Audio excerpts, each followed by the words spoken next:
আমি মোহাম্মদ আব্দুল মান্নান। বিষয় হলো যে আমার এখানে মক্তবে একটা কাজ আমরা সরকারিভাবে আমরা দরখাস্ত দিয়েছি, দেওয়ার পরে কাজটা বাস্তবায়ন হয়েছে। এখন কাজটা তো ওরা করছে, এখন কত টাকা এখানে বরাদ্দ হয়েছে এটা আমাদেরকে বলে নাই। এখন ওরা কাজ করছে, আমরা বলেছিলাম যে ঘরটাকে ভাঙ্গি সুন্দর করে নতুন করে তুলে দেওয়ার কথা, তো ওরা বললো যে না, ও বরাদ্দ নাই, এই ছাদের বরাবর বরাদ্দ শিডিউলে যেটা আছে সেটা করতে হবে। তো এখন ওরা তো ঘর ভাঙেনি, এখন এই চার কোণাতে 4টি পিলিয়ার আর ভোগে একটা পিলিয়ার দিয়ে এখন বর্তমান ছাদটা করবে। ঘরের ছাদের আপনার রড সম্পূর্ণ সাজানো হয়ে গেছে। তো আমরা একদিন জিজ্ঞাসা করলাম যে কবে এই করবা, তো বললো যে ইঞ্জিনিয়ারিং আসবে, আসি পরীক্ষা করে দেখবে, দেখার পরে তারপরে আমরা ছাদের কাজ শুরু করবো। কাকে জিজ্ঞাসা করলেন? ওই আপনার ওই যারা ওই চেয়ারম্যানের ওই লোকজনকে এবং মিস্ত্রিকেও জিজ্ঞাসা করা হয়েছে। মিস্ত্রি হেড মিস্ত্রি বললো যে ইঞ্জিনিয়ারিং আসি পরীক্ষা করবে, করার পরে তারপরে আমরা এই ছাদের কাজটা আমরা শুরু করব।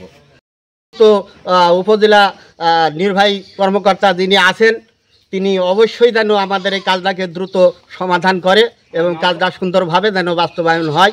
আমরা যাতে সবাই এখানে আমরা নামাজ কালাম যাতে আমরা সবাই করতে পারি এবং এই যে দেখবে তো কই তাদের কোনো খোঁজ খবর নাই। তো এই পর্যন্ত কাজ তো বন্ধ হয়ে আছে। তো আমরা তো আর ধরেন কারোর সাথে যোগাযোগও নাই বা ইও আমরা করতে পারিনি, তো এখন এই পর্যন্ত বন্ধ হয়ে আছে।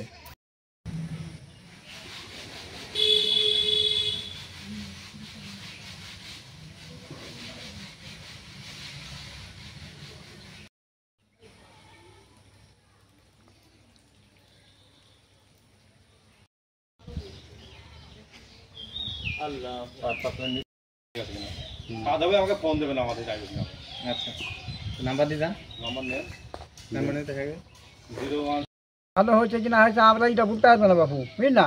কাজটা করছে আমরা ফার্স্ট এসে বুঝেছি যে গাছলে ঘরটা সম্পূর্ণ ভাঙার কথা, ফার্স্টে আগে বুঝেছি, বুঝলো না শেষে এসে বুঝলো না ঘর ভাঙবো না, ওর ওপর গাছটা আমরা ছাদ দিয়ে দেবো, এইটুকু আমি জানি।